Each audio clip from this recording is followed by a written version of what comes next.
Dievo meilėje. Kadangi esi man brangus ir vertingas ir mylimas mano.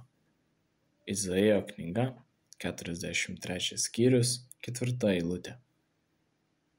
Iš tiesų kalbama apie Izraelio tautą, kurią Dievas sukūrė ir išsirinko savo. Visas tekstas yra meilės šiai tautai pareiškimas. Ir vis dėlto jis taikomas ir mums, nes Dievas mus priėmė lygiai taip pat, kaip ir savo tautą Izraelį.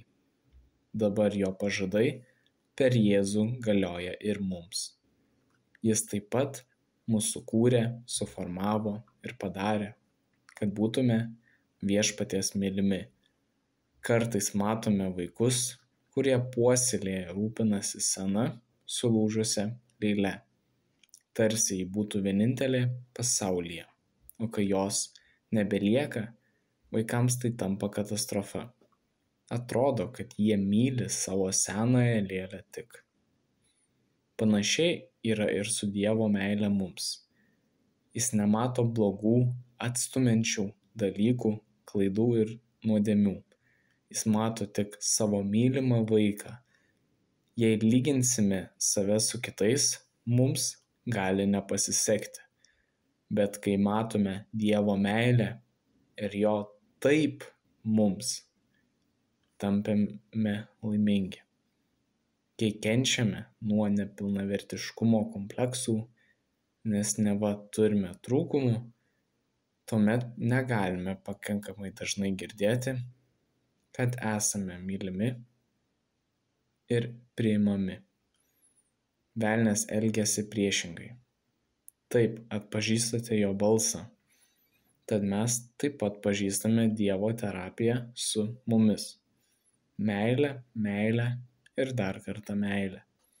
Štai kodėl laiške Romiečiams 5 skyriuje, 5 eilutėje sakoma: Dievo meilė yra išlieta mūsų širdyse, šventosios dvasios, kuri mums duota.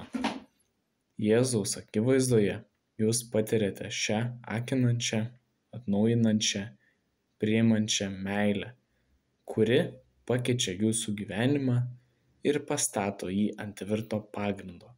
Patirkite šią Dievo meilę kasdien, jo ieškodami ir ateidami į jo artumą.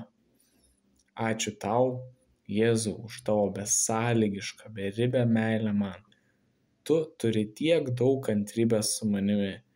Tu atiduodi viską, kad galėčiau gyventi ir būti sveikas. Tau patinka būti su manimi. Tau patinka dovanoti man dovanas. Tavo meilę matau daugybėje mažų dalykų.